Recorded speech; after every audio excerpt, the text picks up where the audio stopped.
Hello, and welcome to this originally produced podcast from the University of Central Florida's Office of Global Perspectives and International Initiatives. I am John Sayer, GPII's Terrorism Studies Fellow. I'm Mackenzie, Greaney, GPII's Diplomacy, Peace, and Security Fellow. Joining us today is Dr. Jennifer Feltman.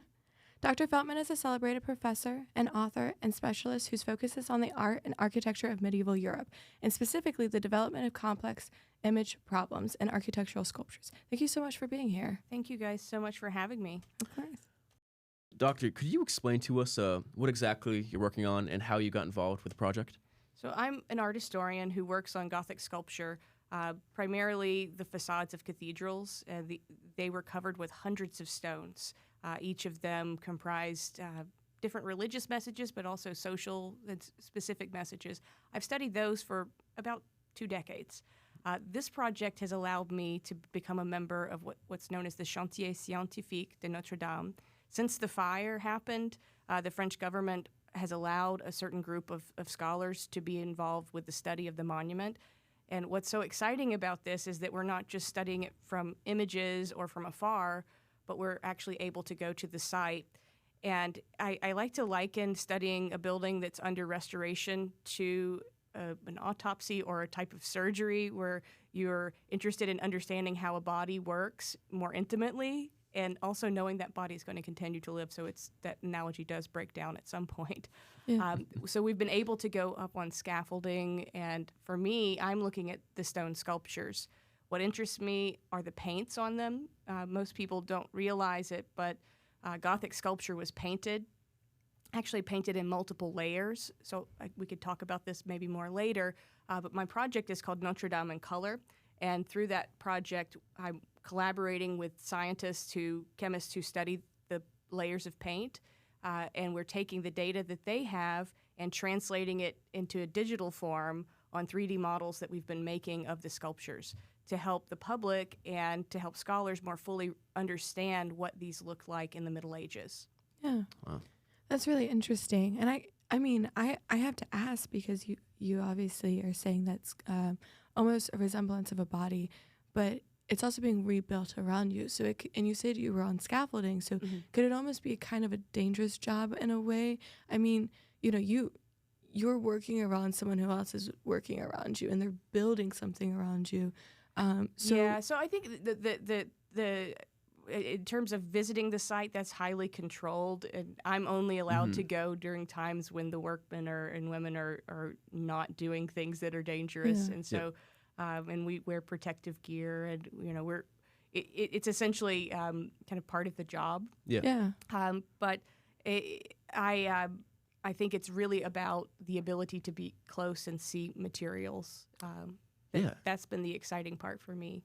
Taking us back to, after the fire, can you expand on how you and your group kind of got involved with the project and how Notre Dame in Color began? Yeah, so this really, I don't know if you remember where you were on April 15th of 2019. Do you remember watching the fire happen? My mother called me, and she was in hysterics. She was very upset, of course, because she had visited when she was young. And I was at home, actually on maternity leave with my young child, my baby. And I'm trying to finish a book manuscript and other things, and then my Facebook is open as well, and so I'm seeing things come up in it, and then I'm like, oh my gosh, Notre Dame is on fire. I got an email from my dean, Notre Dame's on fire, are you okay? And I thought that was really weird, that they would ask if I was okay, but I noticed that everybody had this personal connection to the building. And in any case, it feels as if a building like that is supposed to live beyond us. Yes. Yeah. So absolutely. It's a bit like losing a child before yourself. And in any case, as scholars, we're thinking, oh goodness, what are they going to do in the restoration, and can we somehow contribute? And then also, as a medievalist, I recognized every single story about a Gothic building begins with a fire. If you read the primary source accounts, a dramatic fire happens, it destroys a building, it destroys the building, but most of it's miraculously saved, often through the intervention of saints, relics, and whatnot. The people have an outpouring of grief, and then collectively they come together and rebuild something. And usually it's in a new style. It's the Gothic style in that period. That's that narrative. And so I was thinking, oh goodness, what kind of phoenix is going to emerge out of these ashes? Yeah. And this is a really exciting opportunity as well for scholars to be a part of that conversation. So primarily my French colleagues who were on the ground, quite literally there, began organizing a petition to the French government, and I was able to sign that petition. But there's a much, much larger group than myself. I'm just fortunate to be a part Yeah. of this. And organically, that grassroots petition was eventually heard in Paris by the government, and eventually they established through the Ministry of Culture and a partnership with the National Scientific Research Institute. It's called the CNRS, so it's a really interconnected research university across the whole of the country. They established the Chantier Scientifique. And that was initially divided up, or is divided up, into different working groups that are coordinated by materials, just like the historic labs, material science divisions are organized. So stone, metals, wood, and really a lot of the research initially was scientific, archaeological, that sort of focus. There's also an emotions group that focuses on emotional responses to the building over time, developments of ideas of patrimony and cultural heritage in France. So essentially, I wrote to some of the stone working group directors and had proposed a project, and it would deal with layering paints on stone, and that would use existing digital models. That was the initial idea. And organically, eventually, a group was developed called the Décor Monumental. So this is a distinct group from the stoneworking group that focuses on the visual arts of the cathedral. And a professor in Paris, Denis Sandron at the Centre Sestel, wrote to me and said, Jennifer, I can invite 14 people to be a part of this. Would you do it? And I said, absolutely, yes. Thank you so much for thinking of me. And that's just really how that began. I think we have about 14 members on our team, and they come mostly from France. There's one other person who's an étranger, like myself. He's from Germany. Oh, wow. No, it's really interesting. I remember I was actually in high school, and I was in school when this all happened. And it was one of those things where you don't even think about it, where you're like, especially just nowadays, you don't think something's going to happen to such history. I mean, as you said, you think something's going to outlive you. It's something that's been preserved for so many years that it will outlive you. I think it's interesting that you said they had an emotional group too, or they do have an emotional group that kind of just monitors the reaction and the emotion and the feeling that comes along with it, when the fire happened into the restoration. And that's really interesting. And I want to understand too, as far as, your emotional background and even your youth, what got you interested in studying medieval art, history, and sculpture architectural? That's a great question. It makes me reflect a little bit. I'm from Mobile, Alabama, and we like to think of ourselves, Mobilians, as a historic place. Yeah. I think there's a sense of the past there, and a sense of layers of history that, even though there's not really Gothic architecture, so to speak, I've always been interested in understanding those layers and rituals. Of course, we have Mardi Gras as well, so maybe there's some kind of medieval ritual inherent there that kind of rubs off on you. And then as a child, I do remember going to church and seeing stained glass windows and being kind of fascinated with those. And I think it has more to do, however, with study abroad when I was 18, going to England and visiting a cathedral for the very first time. And by the way, I'm going to date myself a little bit here. J.K. Rowling was just beginning to write her books. So those were not the kind of childhood stories that one has about the Middle Ages. Maybe I had C.S. Lewis or something, but Rowling's visions weren't quite there yet, although they end up based, a lot of them, Chamber of Secrets folks, is based inside of the cathedral I first visited, Gloucester Cathedral. Really? That's amazing. So, visiting that building, I had never been inside of something so powerful. Yeah. There's a sense of scale that just, it wows you. And you don't have to be religious to feel that. You have to have a body, basically, and can, perceive yourself in relation to space. And at that point, I knew I wanted to somehow be in a career where I could continue studying cathedrals and travel to Europe to do so. And I ended up going to graduate school at Florida State University and working with Professor Paula Garrison there, and her specialty was French Gothic, and she said, Jennifer, you'll enjoy this course on the Cathedral of Chartres. You're going to take it when you start your master's program. And I was assigned the topic work on the sculpture of the Cathedral of Chartres, the sculptural programs. So it's a term that refers to the construction of complex image cycles in stone, and typically they're religious themes and sub-themes that are all connected. So my job was to explain all three portals, which is not an easy job in a short amount of time, but I did that in graduate school in this seminar course, and immediately began to be fascinated with the clergy, the Masons, how all these things connect. I'm also grew up with a father who can make things, and I'm fascinated by craftspeople and people who can be on a site, and there's not necessarily a plan that we have we can go back and look at and say this is how they built the building. Most of the time that knowledge is passed down through a master and an apprentice relationship and through practical experience. So I'm just really interested in how we can connect all of those pieces together and understand a building. And in some ways, those various aspects of my past, I guess, have become a part of really the experience of Notre Dame, which is quite literally a workshop populated with hundreds of craftspeople, like sometimes as many as 500 people on the site in a day. I love the way you talk about how your past influences your current work, and also on a grander note, how the narratives of medieval structures, beginning with the structures burning down, how that mirrors what's happened over the last 5 years. It's very interesting to think about. And in the area of what you're doing now, how does the reconstructive efforts in the cathedral differ from the original designs, at least in your section?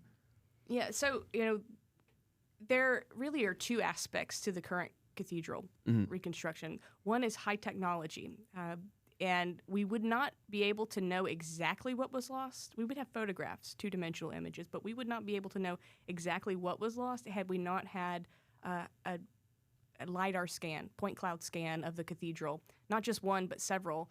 An American colleague of mine, the late Andrew Tallon, he passed away in 2018, very young, brilliant man. He was the first to make a scan of the cathedral, and he studies, the structure. He's interested in how we could tell when flying buttresses were added to this building or whatnot. He created this wonderful 3D plan, and I saw it at a conference. I was like, wow, that's fascinating. My first visit to Paris actually was on the site with Andrew. In any case, his scan was fundamental for us understanding what was there before the fire happened. There were some other scans that exist as well. Stefan Albrecht, the German who's a part of our working group, had been working on the North Transept, studying its structure. He made a digital model. And then also the fire, many people don't recognize this, but it happened in the context of a restoration. So they were restoring the spire. In order to do that, they had done studies of all of the wood, dendrochronological studies, so they can date the wood, and then also LiDAR scans of the charpente or carpentry of the roof. So we have this precise model of what we lost. Then we have scans afterwards, and we can see the differences between the two. So in any way, the technology itself, that was really necessary for knowing what was lost. The other aspect of this is it's highly connected to the historical past and the trades of carpentry, of working in stone, the masons, of working in lead, putting metals onto the roof, or also iron ties. And so this project really is what you're going to see, or if you haven't seen the image of Notre Dame, it's going to look very much like what we lost, recreated. But it's interesting that it's also very contemporary at the same time because of the technological means that were used to reproduce it. It's really interesting. And, to think that from anything that's we've lost in the past, we don't really have any sort of images of, or any sort of reality as far as like what it looked like before. We kind of just have to go off of maybe an art piece or what our history books say or documentation from way back then that kind of elaborates on what it looked like or anything like that. So it's really interesting to touch base on technology because you also worked on an app and helping develop it called Oculus Quest. So if you don't mind elaborating more on like artificial intelligence and how that in the future that'll help with the preservation of something where if it does happen again and you can never not, be on your toes and be like, oh, maybe this will happen again. So with that idea, what will that do for the preservation? Well, so there's really a couple of things here. Like LiDAR scans are one thing, and then AI we can talk about separately. Yeah. But the LiDAR scan data is incredibly important, and the French Ministry of Culture recognizes this, and they're increasingly investing in it at multiple sites of documenting what's there.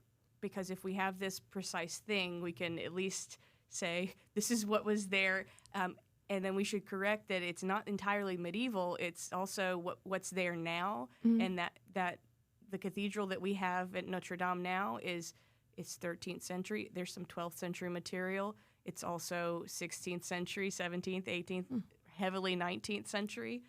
And really the spire we lost was a 19th century spire.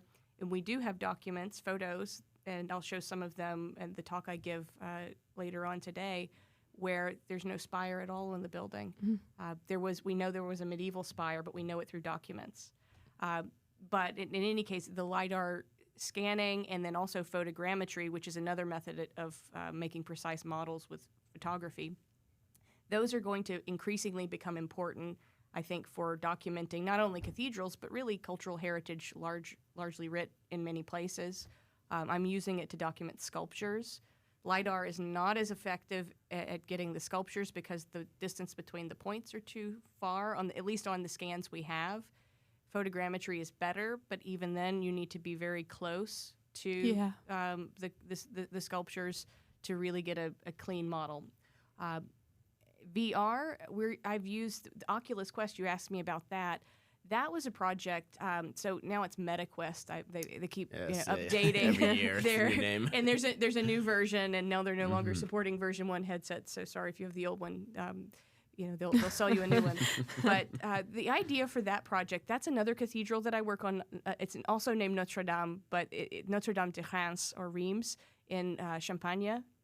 It's northeast of Paris. My colleague, Robert Bork, at the University of Iowa, with a team from University of Liège, had made a LiDAR scan of that building. And this was before the Notre Dame fire, 2018. I'd been speaking with them about, I really want to make some recreations of portals where we can move in around them and really see sculpture in motion, because that's the way you experience it on site. It's not on a flattened 2D, page. So I wanted to begin to develop this. Could we collaborate in some way, or is there a way to use that data, or should I make my own survey? And the short story is we all agreed to collaborate, and through the Whiting Foundation, I was funded to do a public engagement project where I worked with Florida State University, and Tom Lakota, who was there in the film school, helped to develop the app for the Quest. We took the LiDAR scan, but ultimately that data is too heavy. There's too much material there. It had to be reduced. In total, we had something like 4 terabytes, and we had to get it down to 400 megabytes. Wow. Because you're playing a game that's like what you can load on an iPhone. Yeah. Or in this case, it's an Android. That's what the Oculus is, an Android device. So I'm working with computer scientists, to develop this in Unreal Engine. What it allows for, we developed a prototype app, and I've used it in public education in Alabama. That was a part of the outreach project, was to inject some teaching about the Middle Ages in areas where it's just not in the academic curriculum.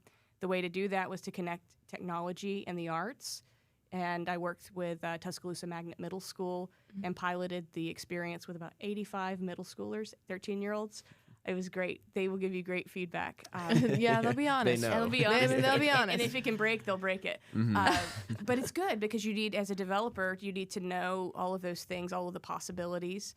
And I'm really glad that when we developed it for use with one hand only, because had one student who had only the use of one hand. Mm-hmm. Mm-hmm. And so thinking about accessibility and all of those, there are just many factors that go into it. But that experience allows someone to walk in the cathedral in a virtual space in ways that you don't have to travel, right? So I could take students from Alabama, some who get to travel all over the world and some who never leave Tuscaloosa, Yeah. who could together experience this. We could talk about it, and then I could teach them Gothic architecture in a more immersive way.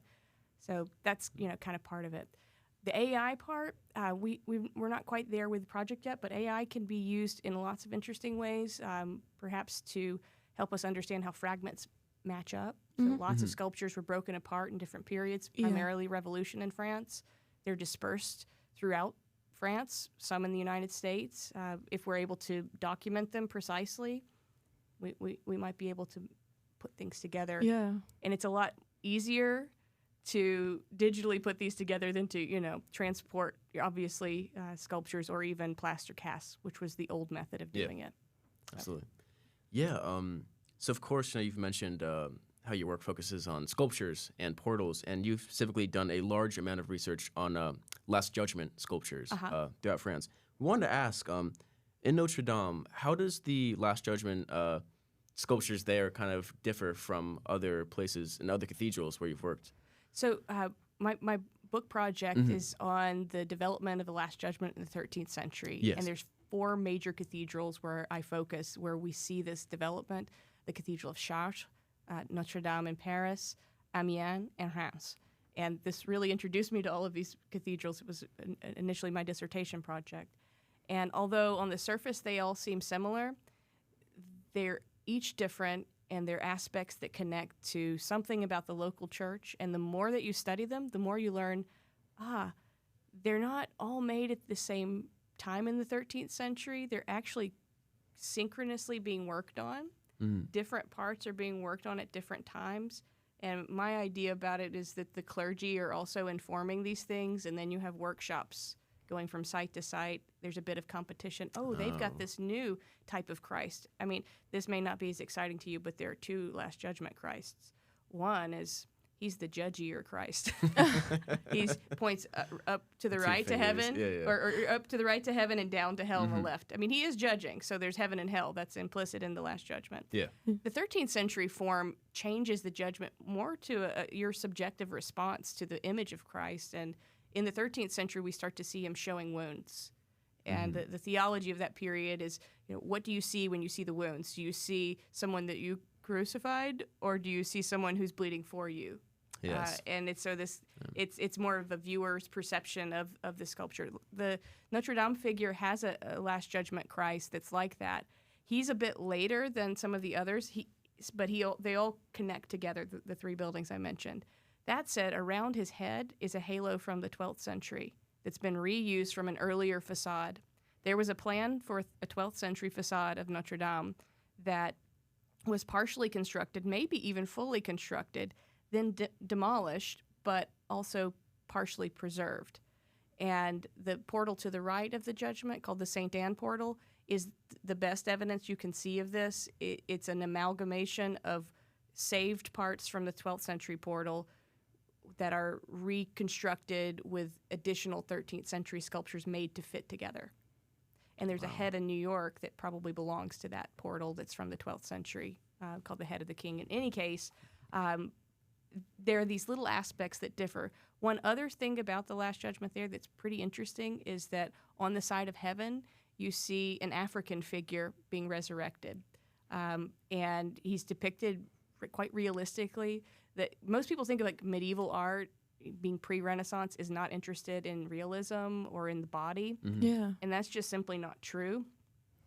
There, of course, are stylistic conventions, but there is certainly, these aren't necessarily portraits, but there's an interest in showing something of a tangible connection to real people someone has seen somewhere. And we really begin to see that emerge in the 13th century. That's really interesting. Just the idea that you've seen some collaborations from different centuries and the preservation of all that. I find that really fascinating. Your joke about the judgy one though is too funny, but you don't think about kind of the emotion of art until you really like observe it and go, oh, that one's a little bit judgier than that one. How ironic. But as far as that all goes, you know, I wanna hear more as far as, you know, looking towards the future of stability. You know, obviously with this fire, is a very tragic fire, and you don't want anything like this to happen again. However, you can't guarantee that something like this will never happen again, but you can prevent it. So as far as that goes, how have you guys been implementing anything towards prevention so that preservation can go on? Well, to be clear, I'm not part of the team actually restoring the building, but I can tell you what they're doing. Yeah. So when the head of it's called the Établissement Public, this is the organization in charge of the restoration.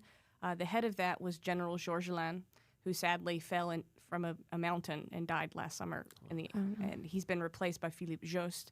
Under Georgelin, the plan, and it's continued, is to install sprinklers, which just seems sort of obvious, and then also a system of firewalls that could contain a fire so that it wouldn't spread the way it did through the charpente, the wood.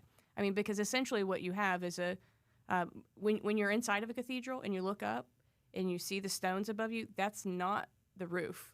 That's the vault below the roof. The roof is above it, the wood structure. It's like an attic, just to use common parlance. But that wood is so dry and easy to catch fire, and over the centuries, it gets dusty and whatnot. It's covered with lead as well. Mm-hmm. So any way to mitigate that, even though they're recreating medieval methods, there's some good things about technology that we can use. So for you and your team and your work, what is the fire and of course your work since then? What has it revealed about the inner structure of the cathedral that to you was most interesting and most unexpected? So there's a member of the Chantier Scientifique who's a part of the metals working group. So, I mean, they're metal, right? Yeah. Cool. I'm just kidding. His name is Maxime Leriter. Maxime has been working on archaeological materials. So this is like an archaeological study of materials, material science above. There was a question about how the building's walls were constructed because Notre Dame, for its time, I know we think of it as this big, massive cathedral, but it has rather elegant, thin stone walls. Yeah. And the question is, how are they holding up all of that structure? It's also why you have to have the flying buttresses as we have them. But in them, we knew from at least the 19th century restorations that Viollet-le-Duc saw iron ties between courses of stone. So there had been a question about whether or not these iron ties were parts of a later restoration, not medieval. So this is one part about the building being opened up. Those iron ties are visible again, and all of those pieces of iron had to be taken out for the restoration. In any case, as they put new stones in place, they were able to take them to a lab and to study the inclusions of materials in the iron that happened through the process of forging. And that allowed us to date the particular pieces of iron to say, actually, they were doing this in the 13th century. So they are a part of the reason Notre Dame could have been so light was because in the 13th century they had the idea to tie these things together with iron, which to us might not sound like high technology, but it was an innovation in the period. Yeah, that makes sense.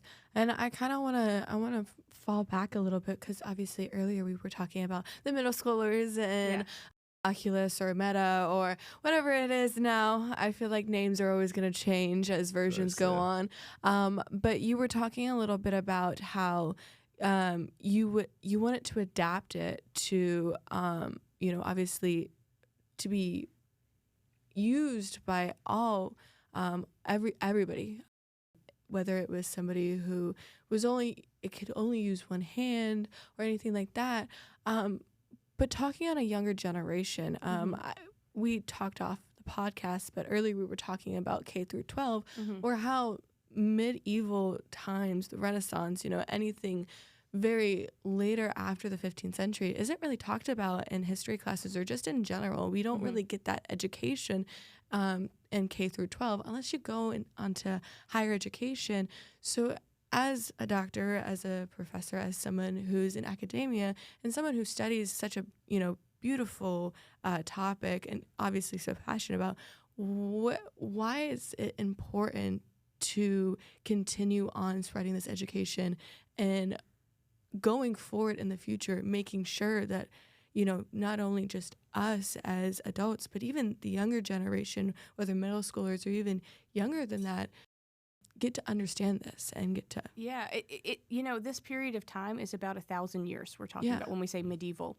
And that word just means in the middle, and people in the Middle Ages never chose it for themselves. It was given to them by the Renaissance, who saw themselves as somehow reviving the classical past that somehow had been lost. If you actually took my medieval courses, you would learn that the classical past is continually preserved through that period of time. It's the Middle Ages that introduces the idea of the book, of text, of transmitting texts. Many of these, of course, are religious, but some are scientific as well. There are so many aspects of the foundations of Europe, the European countries. If you are studying politics and you want to understand geopolitics, you need to understand what happened in the Middle Ages and how that, in some ways, still continues to inform aspects of the Middle Ages. On the other hand, from my perspective, I really think Gothic architecture is cool. Yeah. I mean, it's exciting, and it's that visceral experience of walking into an amazing monument that you think, we just aren't doing this today. In our world, we live in a kind of throwaway architecture. We might plan a building to last 10 years, and then it's lost. And there's something about a monument that can accrue history over time, and it becomes like a time machine for us. And I think that there's a human desire to connect to the past that you get in taking a course in many humanities courses, but I would say the medieval period provides a lot of opportunity for that. It also, creates some empathy with people who live in periods of time that are different than ours. All of that said, where I find people have been informed by my period is often through fantasy, through video games, and it's interesting. The cool part of it doesn't go away, but it's not always historically accurate, and that's not always important in a game environment. But we have the opportunity, I think, to continue an interest in this period, and I think both the fantasy and the reality can coexist, and absolutely. we can continue teaching this material. I absolutely agree. I really, part of what I love about historical monuments and structures is, like you said, when, you step into them or you're around them, you really connect with people around you and, the human experience, knowing that, people just like you lived hundreds of years ago and share the same experiences that you do. And sort of in that same vein, I think that on a broad level, it's very interesting to think about how, a balance must be struck when you're reconstructing a historical structure, which, was tragically burnt down, a large part of it. How is that balance found between policymakers and researchers and the actual builders and historians of preserving what was, but also, the choice to rebuild and to continue the project forward? Yeah, absolutely. Well, I mean, first of all, Gothic architecture exists in a tension between historicism looking to the past and making something that they didn't call it Gothic either. Yeah. Gothic was another Italian Renaissance term that was used to degrade that work of those barbaric Goths. They called it modern, the builders of Gothic, modernitas, something new. It's like the heavenly Jerusalem, almost like a spaceship coming out of heaven. Today, when we look at a historic monument, so there's an international council on monuments and sites called ICOMOS, a charter that was developed in the 60s called the Venice Charter, set out a paradigm of like what one should do and what one shouldn't do in terms of restoration. Of course, those ideas have a history and those have changed over time, but the present idea is that if we know what was there, we should, and it's still there, we should preserve it. If we know what was there and we wish to replace it, we should replace it with what was there.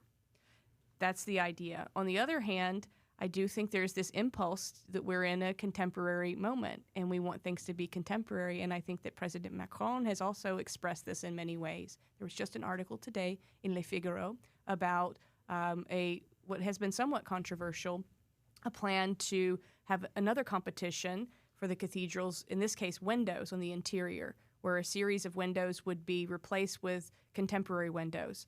And as I read in the article, I don't know the full story, but as I read in the article, they have until May the 29th to submit designs. And I believe that the original windows, which aren't original to the building, they're original to the 19th century restoration, and they've already been carefully preserved by those who are working under the Ministry of Culture. I believe if this plan were to go forward, they would become a part of a new museum of Notre Dame that will be near to the cathedral. But in any case, I think that idea of tension is important to think about. We have different committees, different ideas, and really this is really a matter of society as well, how one resolves sometimes conflicts or just differing opinions.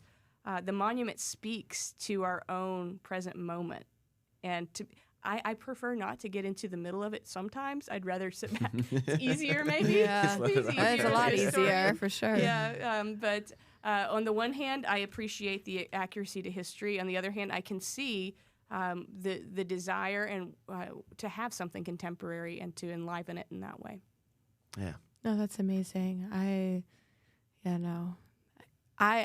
think keeping everything alive is great, but also sometimes you just want to go forward. So I could see the idea, and that's politics for you, having 2 sides, 3 sides, 4 sides, but always having differing opinions because it moves you forward. That's how you go.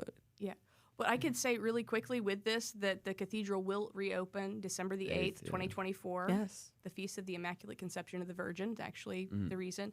However, if the window plan goes through, I think that's not until 2026. So there will still be some restoration and other things happening around the site, even though officially it will be open. It's funny you say that because our final question was actually, so it was, reopening December 8th. And what would you personally want visitors to know about the reconstruction before they visit? Well, if you've been to the cathedral before the fire, you're going to see something that's just dramatic and shocking when you walk inside. It's going to be clean, pristine. It's going to look like new stone. It's not new stone. It's clean stone. They used a latex rubber that pulled away the dirt of centuries. So it's just going to look fresh in the interior. I think there will be a sense of excitement. There'll also be probably some controversy that it is so clean because sometimes when you get used to the dirty thing, you want it to look that same. You want that patina. Patina lends something a sense of history and whatnot. But I think that people will be a bit wowed, and we're going to see all sorts of opinions, I think, in the press when that happens. We are just about out of time, but Dr. Feltman, thank you so much for talking to us today. Your work is truly marvelous, and we are greatly appreciative of you being able to come in and tell us about what you do. Thank you. Yeah, no, we appreciate you taking the time to come talk to us today, and we are extremely excited for the event tonight to hear you speak more. And I'm sure a lot of people out there are excited to hear you speak more on it too.